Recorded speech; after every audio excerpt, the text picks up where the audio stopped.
Last week, we announced the big and exciting news that we signed a lease to acquire 6,000 square feet next door so that we can have a bigger and better collective kids space. We can have access to more parking, room for future growth in our auditorium, and a dedicated youth space. And so we can clap for that. They clapped at first service, so it makes sense.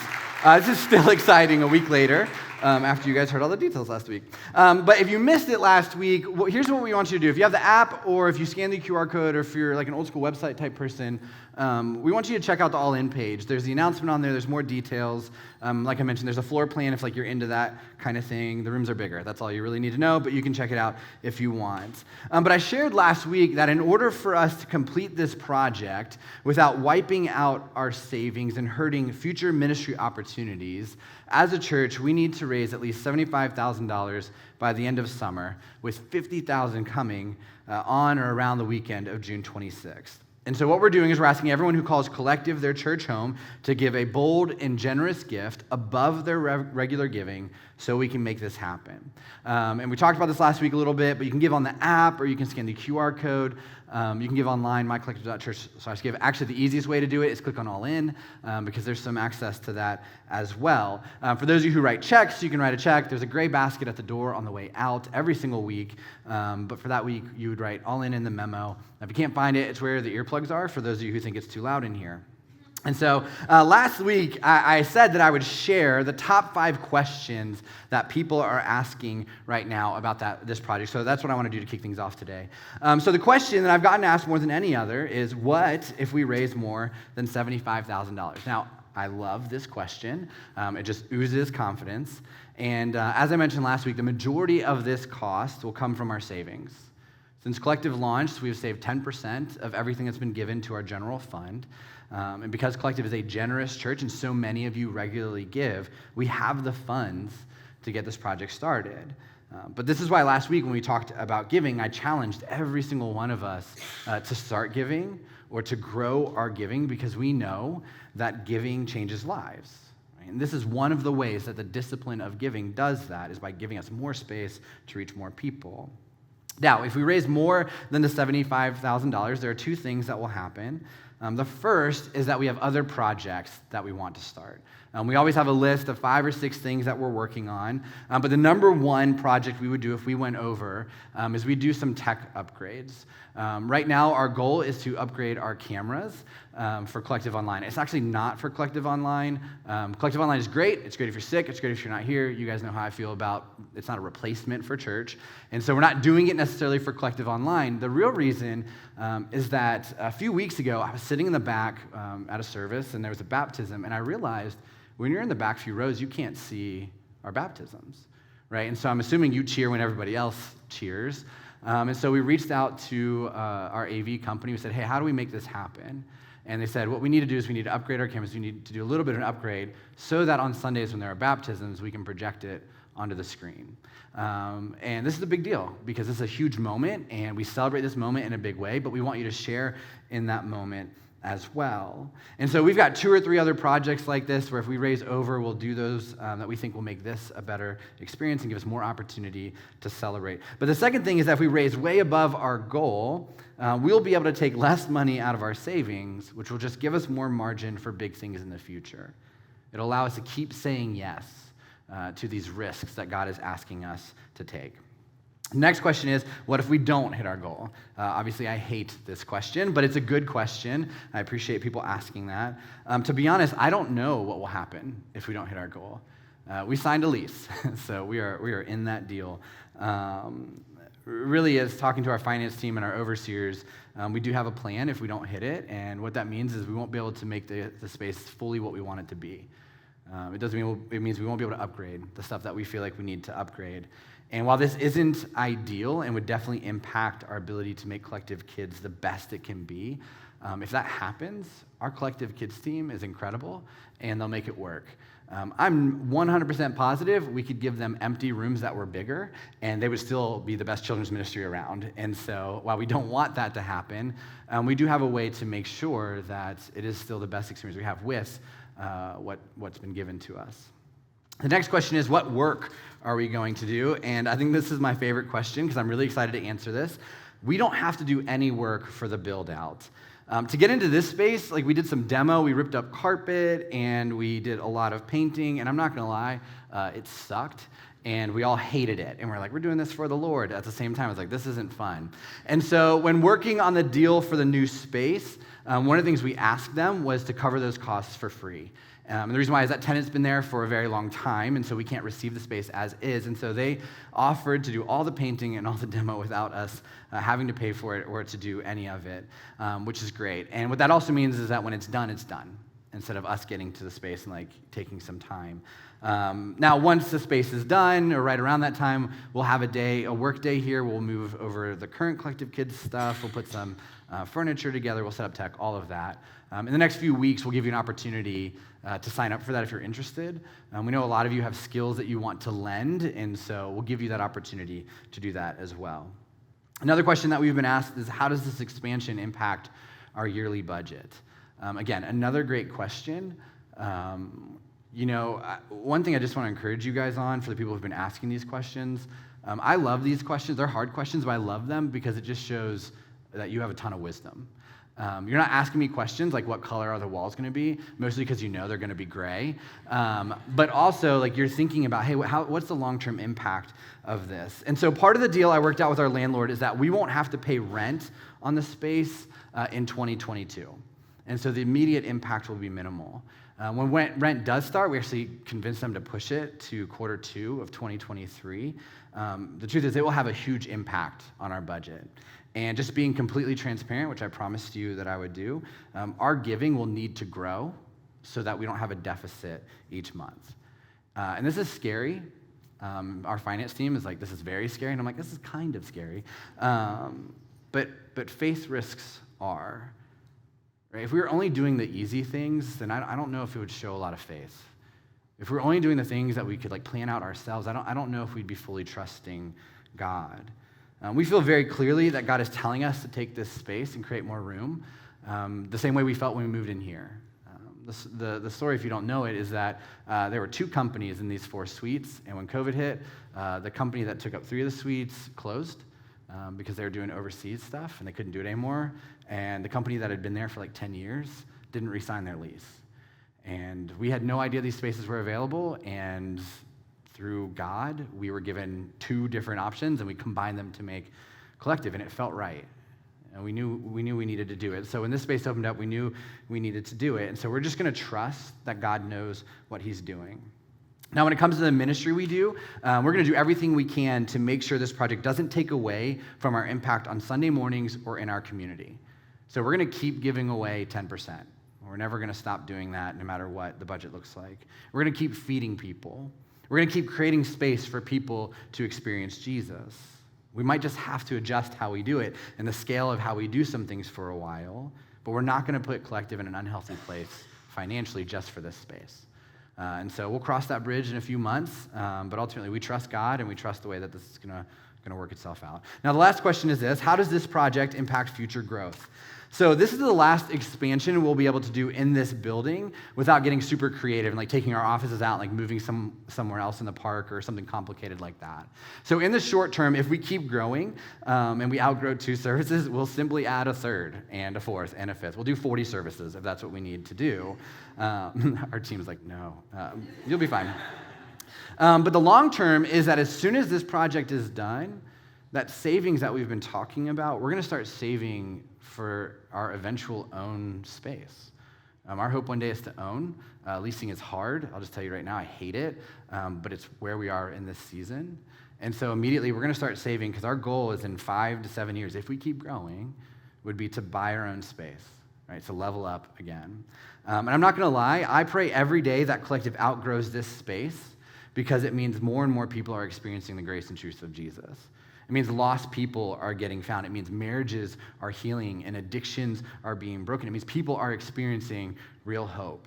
And so I know that talking about the future can be scary. I'm a future thinker, so it doesn't freak me out. But for some of you, you're like, what are we going to do? We're just going to keep trusting God. And if God continues to bring people to this church, we're going to keep digging those ditches and keep opening up space because that's what he's asking us to do. And the truth is, this is the type of future that we should want.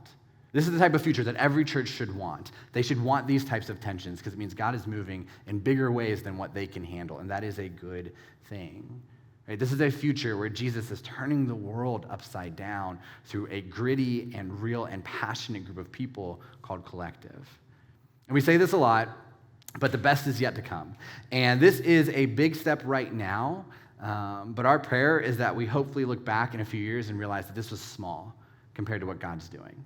And so if you have more questions about this, we're going to talk a little bit more about it next week. Come talk to me. Any questions? It could be weird. You could ask me, is it really going to be great? The answer is yes, it's going to be great. Just a little bit darker. But whatever you guys need for this, like I said, it's full transparency, so come find me after service. I'd love to talk more with you about it. So over the past year, I've been part of something called the Emerging Leaders Cohort.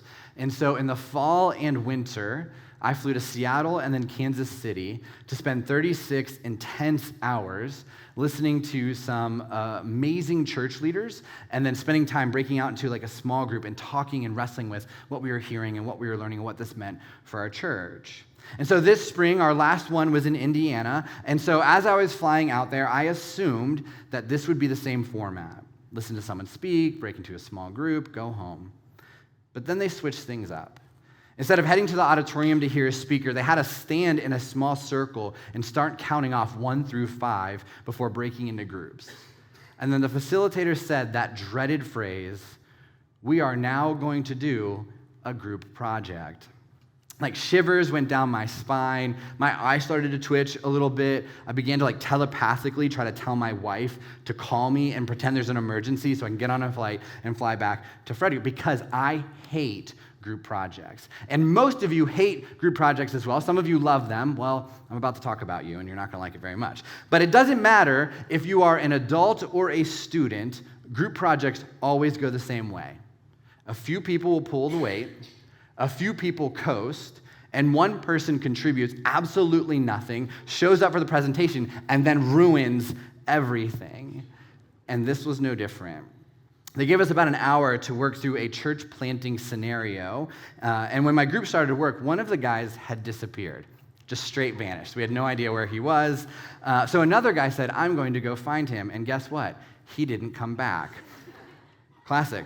So it was me and 2 other people, and one of them kept saying things like, "I trust whatever you guys say, and I'm just here to learn, so tell me what to do." AKA, I wasn't actually paying attention. It was awful. I already don't like hanging out with pastors because they're boring, and so this was my nightmare. So over the next hour, 2 of us did all the work, but when we went to present, there were 5 people standing in front of the group. Classic group project. It was terrible. Thankfully, this wasn't for a grade because we bombed. It was very embarrassing. Our facilitator was a guy named Bill, and he looked at us the same way a parent looks at his child who is a disappointment. And then afterwards, we had this 15-minute break, and he literally came up to me and hugged me and apologized because group projects are the worst. But here's the thing. If you think about it, church is kind of like a big group project. Now, hear me out. When we started this series, we read something called the Great Commission. These are some of Jesus' last words to his followers, essentially some of his last words to the church. And he says this in Matthew 28, "Therefore, go and make disciples of all the nations, baptizing them in the name of the Father and the Son and the Holy Spirit. Teach these new disciples to obey all the commands I have given you, and be sure of this, I'm with you always, even to the end of the age." So in this moment, Jesus is saying, go and share this good news with every single person that you can. Right? Go and tell people about this Savior who loves them and died for them and resurrected for them and prove that he was real. He says, baptize them. Help them experience new life. Teach them about grace and teach them about hope and teach them about joy. And this is a command given to every single person who follows Jesus. It's not just for pastors or leaders in the church, it's for everyone. This is why the church exists, to tell as many people as possible about his good news. And each of us have a part to play. Paul, whose teaching we've been focusing on this series, says this to the church in Corinth, a church that's just like ours. He says this in 1 Corinthians 12. The human body has many parts, but the many parts make up one whole body. So it is with the body of Christ. Yes, the body has many parts, not just one part. Super deep, right? Paul's like very philosophical right there. But what he's saying is the church is like a body. And if you've been to church before, you've probably heard the phrases the church body or the body of believers. That's in reference to what Paul is saying here. And so the church, although full of people who look different and sound different and act different, they all come together as one. They are many parts, but one body.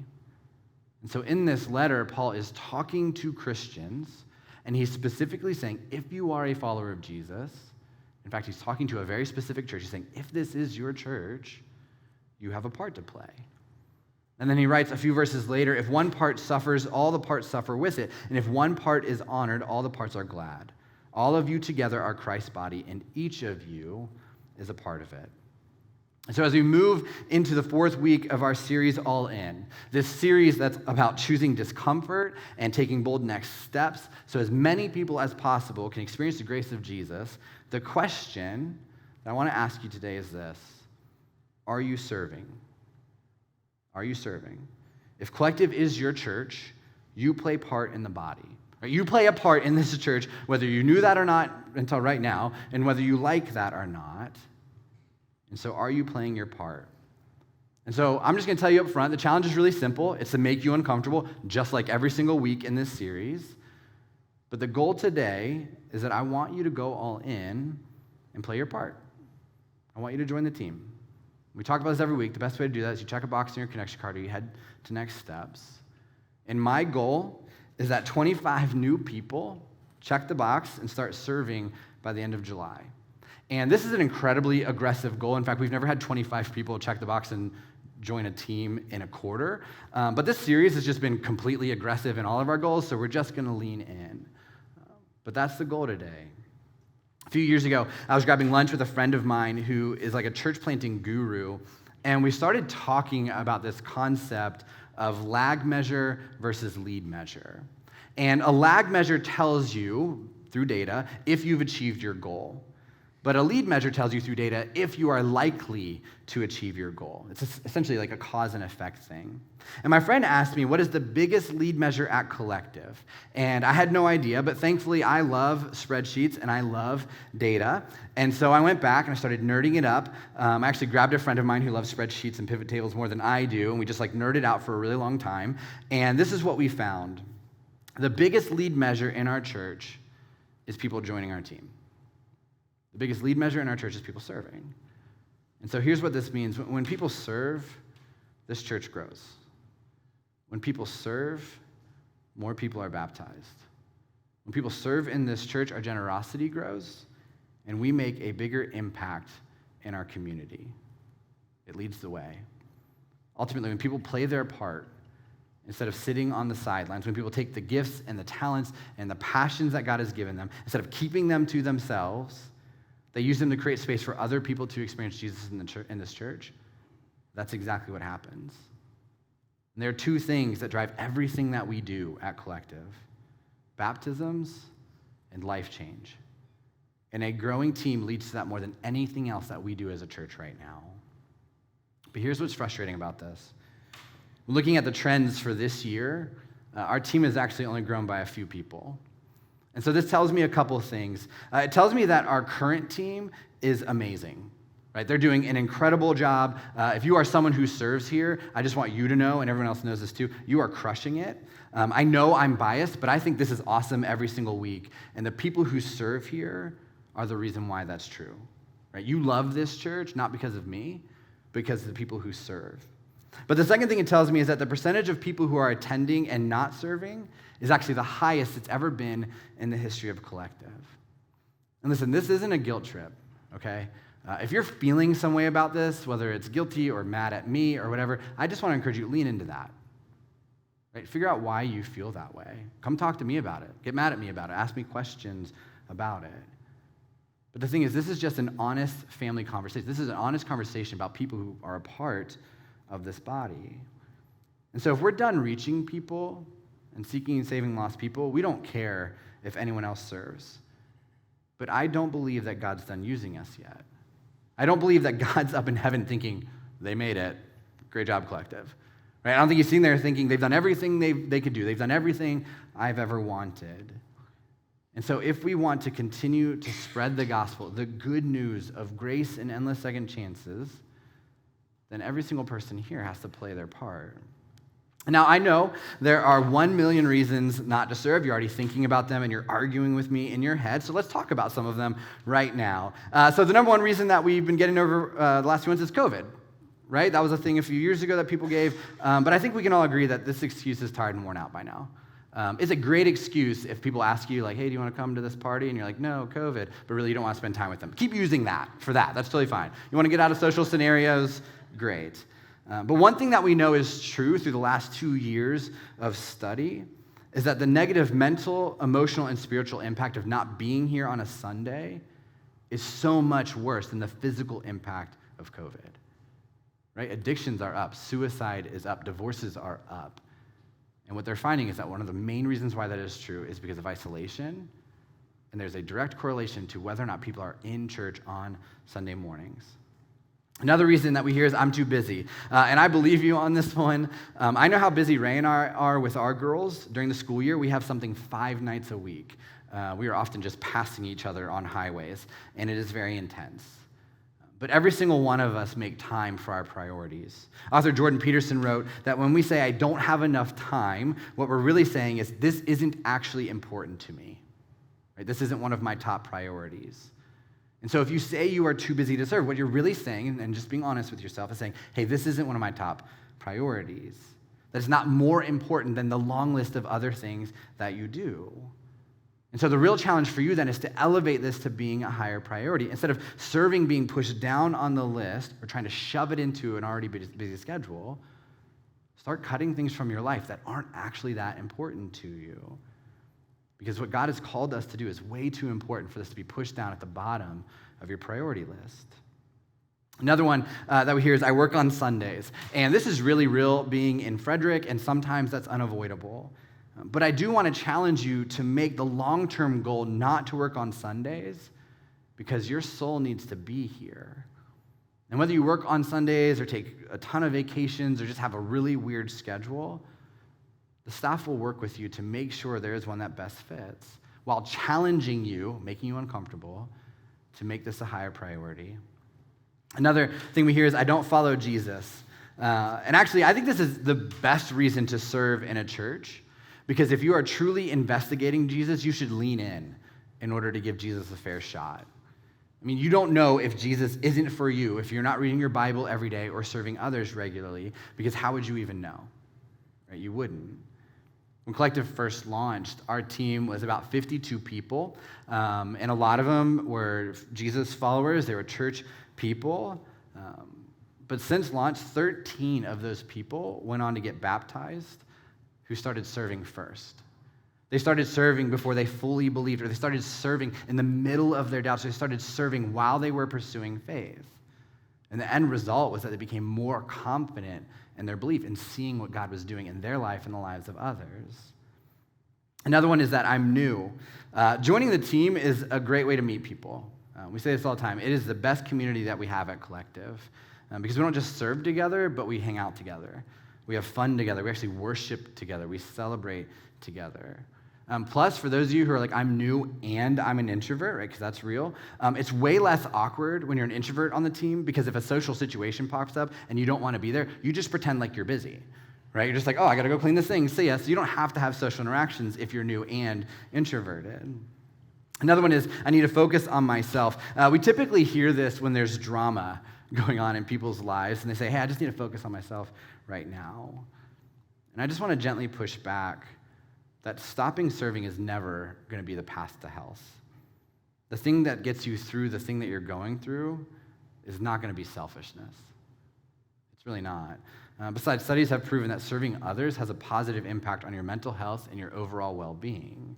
And so one of the ways, if you are truly focusing on yourself to get healthy, is to stop focusing on yourself and start focusing on others, and you'll see the dividends of that.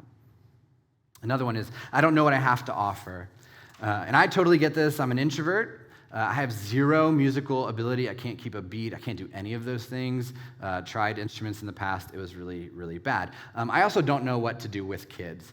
And so when I was growing up in the church, when I was in college, I didn't know if there was a place for people like me to serve. But that's why at Collective, we try to create teams that can fit everyone. There are roles on the connections team for people who want to meet people. If you want to say hi to everybody, there's a role for that. But there's also roles for people who want to be behind the scenes, who want to be a little bit more hidden. There are roles on the Collective Kids team for people who love kids and want to be in a classroom, and for people who would rather serve the parents and be hands-off with the kids. The production team has roles for people who are actually musically talented, but it also has roles for people who would rather help this environment be intentional and distraction-free. We have a breakfast team that actually serves the people who serves. It's probably the coolest team that we have at Collective. There's a media team where if you take pictures or video, if you do graphic design, we have a safety and medical team. There's a group of people that keep this place safe every single Sunday, so our team and our staff don't have to focus on those things. And if you're in those fields, you can join that team. We have a facilities team. We have a group of people that come in during the week to make sure this space is ready for you on Sundays. And so my point is this: no matter what your personality is or what your skills are, or what your talents and passions are, there is a team that fits you, and we want to help you find it. And the last thing that we hear a lot is, you don't need me to serve. Let me just say that the reason we want you to serve isn't for Collective, right? You're here on Sunday. This is great. Like, it's not for Collective.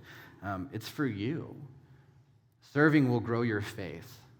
It will grow your community. It will grow your heart for people, specifically people who are far from God.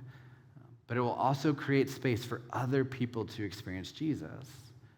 And so one thing that people think when they come here is that you don't need me because there's plenty of people, and it's great. But it's kind of like this. A few years ago, I played slow pitch softball, and we had this great team. It was full of guys and girls who grew up playing baseball and softball. In fact, we actually had a few guys that played in college. But the problem was that most of our games were on Sunday afternoons, and it was nearly impossible for us to have a full roster. And so most of the time, we played with 8 players. And so what we would do is we'd actually have 2 outfielders, and they would shift depending on who the batter was. And this would work for the first few innings, and then eventually teams would figure out, wait a second, they don't have enough outfielders. And so they would start trying to hit it where we weren't. And the thing is, we were still good enough to win a lot of games. Like, we would win with 8 people. And the games that we lost were rarely by more than a few runs. But we knew that if we just had a full team, we would have been unstoppable. And I think the church is the same way. It's easy to look at Collective and say, they don't need me, but we will always be better with you than without you. And so I know there are a ton of reasons not to serve. I didn't get to hit on them all. I actually had to cut a bunch for time. But the question that we have to wrestle with is, are they good reasons? Or are we actually just nervous? Right? Do we really just feel insecure? Are we really just being selfish with a little bit of our time? Right? And I think those are just things that we have to wrestle with. And if anyone at Collective has a reason not to serve, it would be Terry Sexton. This is Terry. Terry serves in Collective Kids, and she serves in the toddlers and twos room. We have an incredible team back there. They are all heroes. If you want to spend multiple hours a day with toddlers and twos, that's a space to be in. But here's the thing about Terry. At the beginning of this year, Terry started to feel like something wasn't right. She started to feel sick, and so she went into the doctor, and a few days later, she was diagnosed with lung cancer. And she started chemo immediately. The doctors told her that she couldn't wait. But just a few days after her first round of chemo, she walked in through our team entrance, which is in the back, and she started to make her way to Collective Kids. And she walked by my office, and so I stopped her, and I asked her, "What are you doing?" And I'll never forget what she said to me that day. She said, "I need my babies, and those babies need me." One of those babies is my baby. And she gave me a really big hug, and she kept on walking. And so later that week, we reached out to her, and we tried to convince her to stop serving, but she refused. And if you know Terry at all, she's a very fiery woman, so we weren't going to push back. We're kind of afraid of her. And so every other week, over the past few months while going through chemotherapy, Terry has been in the back in Collective Kids, changing diapers, managing a ton of tantrums, and more importantly, loving our kids and teaching them about Jesus, even though she is in the battle of a lifetime. And serving, she'll tell you that serving has brought her joy in a season that should be without it. And she will tell you that serving has brought her hope in a time when she should feel hopeless. And if you ask her about it, she'll tell you that it is not about her. It is about those kids and loving them and creating space for them to grow up in a church where they can know who Jesus is. And there are countless stories like this at Collective. Stories of people that go all in and start serving even though it's hard. Right? It will rarely ever be easy or convenient. But they do this so Collective can be a place where people can bump into Jesus and have their lives changed forever. And so I just want to encourage us and really challenge us to really figure out what would this look like for us. Because here's why we do this. Right now, there is a marriage that's falling apart, and it will end in divorce without God. And there's a friend who's going to invite this couple to Collective, and that friend is going to pray so hard that from the moment they turn on a Pegasus court, there's a group of people in the parking lot smiling at them. There are people that will open a door for them. There are people that will tell them and look them dead in the eye and say, "We are so glad that you are here," and they will mean it. And that friend is praying that this couple's first impression of this church is so disarming that they truly get to hear about grace and truth. And they'll decide to come back for one more week, and then they'll work on their marriage for another month, and they'll dive into therapy, and then one day, years from now, they'll realize that they have a healthy marriage because of what God did in the environment that you created. As a teenager who's trying to figure out who she is, and she's at the point in her life where she's making big decisions about her life and her future, and she has a friend who comes to Collective every single Sunday who's going to bring her 1 week, and will get one shot with her. And she needs to have a production team that's fully staffed and on point so she can have a distraction-free worship experience and so that she can hear God loves you and he made you with a purpose. Give your life to him and he'll show you the best way to live. And she will, and we'll celebrate that one day. There's a man who feels like a failure in every aspect of his life. He's trying to fake it until he makes it, but he's not making it. He's apathetic with his kids. He's critical toward his wife. He's negligent at his job, but he'll show up one day. And he needs a band that's practiced and ready so he can start to feel emotions that he hasn't felt in a very long time. And he won't be sure what to actually do about it, but he'll realize that God's messing with him and that he can't ignore it. And one day, he'll eventually become the man of God that he's called to be. As a single mom who's just drowning. She tries to work hard. She tries to stay positive. She loves her kids, but she needs help. And she'll show up on a Sunday, and she'll not care less about what I'm saying up here because all she needs is someone to take care of her kids, to love them, to create a space for them to have fun and learn some deep truths about Jesus that will hopefully help in the home. And she will make a decision to come back, not based on what I say, but based solely on what those kids say when they get in the car to go home. And I know that this will happen because these things have happened before at Collective. And we might not see it right now, and we might not even understand it, but when we serve, we create space for people to experience Jesus, and lives get changed forever.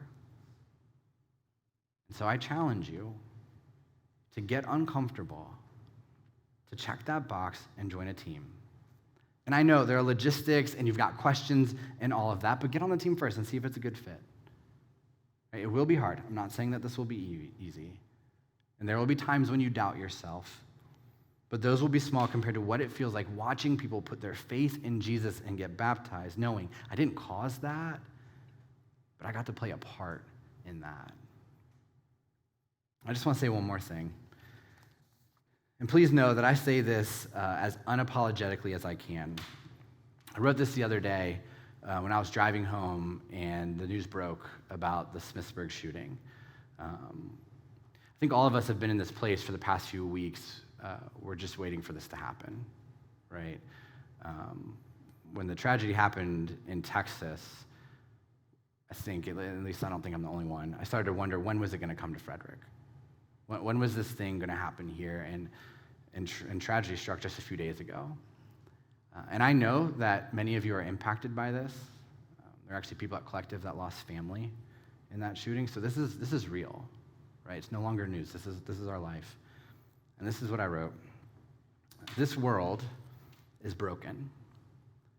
This world is fallen. And it doesn't matter what political party you support or who is in office, the only true hope for this world is Jesus.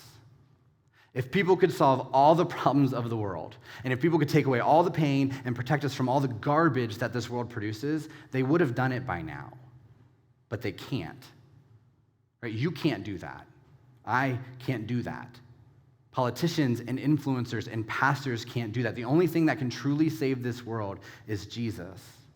And as more and more people sprint so far away from Jesus and so far away from the church, it's no wonder that this world gets worse and more painful every single day. And I understand that there are people in this room and people watching online right now, they don't love everything that Jesus teaches. That's fine. You need to wrestle with that with Jesus on your own, okay? That's between you and God. But my hope is that you understand that everything this world has to offer will always fall short and leave us wanting, but Jesus won't. Jesus said in Matthew 16 to Peter, he said, "On this rock I will build my church, and the gates of hell will not prevail against it." And what this means and what Jesus is saying is that it's actually the responsibility of the church to push back against the gates of hell. So the question is, are we doing that? What Jesus is saying is that the church isn't on the defensive, we are on the offensive. We are to go out and make this world a better place. Are we doing that? Because the truth is the world needs us more than ever. Right? We feel that.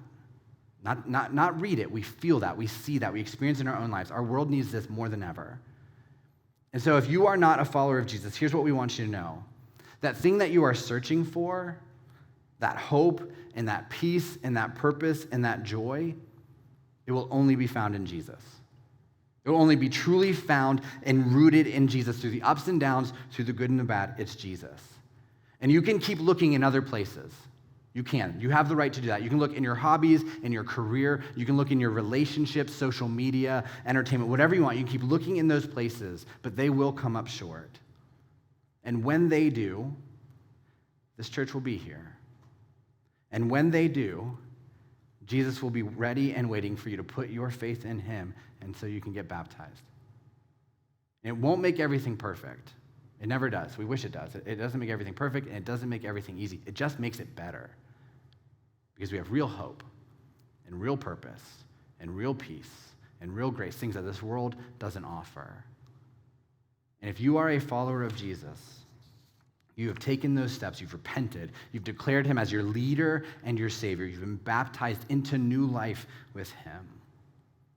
It is now our responsibility to use our gifts and our time and our talents to create space for other people to experience this goodness, to experience the grace that we've experienced. It is time for us to play our part because this world needs good churches more than ever. And this world needs Jesus more than ever. It needed it in the past. It needs it right now. This world will need it even more in the future. It is time for us to step up and play our part so people can experience what God has to offer them, which is so much better than what we know this world offers us. Pray with me. God, I know that, God, I know we come here on Sunday mornings and we just feel all the feels. God, it's not to say there isn't joy. A lot of us show up on Sunday and we just feel this overwhelming joy. But we know that the reason we feel that is because we have a relationship with you. But God, when we leave this place and go back into the world and read the news and read social media and experience what this world has to offer, it just breaks us down. God, and we know that. But for some reason, we keep seeking out these good things, this peace and this joy and this hope and this forgiveness and things of the world. We seek it out in people. God, we seek it out in influencers, seek it out in celebrities. God, we seek it out in pastors even. And it always falls short because they're people and they're flawed and they're selfish. So God, I pray, honestly, God, I just pray that the bad stuff stops. But understand that that's not a reality. God, I pray that as these things continue to happen in our world, we realize our need for you is just bigger and bigger and bigger every single day. God, that we realize that we need you in our life because what this world has to offer sucks. It doesn't fulfill us at all. And God, I pray that we don't just realize that for ourselves, but we realize that for the 80% of this county who doesn't go to church on Sunday mornings. 80% of 250,000 people who don't know you. And God, I pray that we feel that burden. And God, I pray that we feel that discomfort. And God, I pray that we feel courage from you to take a next step to create space so people can experience you and everything you have to offer, because we know it's the best thing in the world. Through the highs and lows, through the ups and downs, it is the best thing in the world. So God, help us feel uncomfortable this week, or continue to feel uncomfortable. I think we felt this way the last few weeks. And God, ultimately, we are so thankful that you gave us this mission to seek and save lost people, to share about new life, to share about grace, share about these great things. God, I pray we take this mission seriously. God, we thank you for what you're doing in our lives. God, we pray for what you can do in others. God, we love you and pray these things in your name. Amen.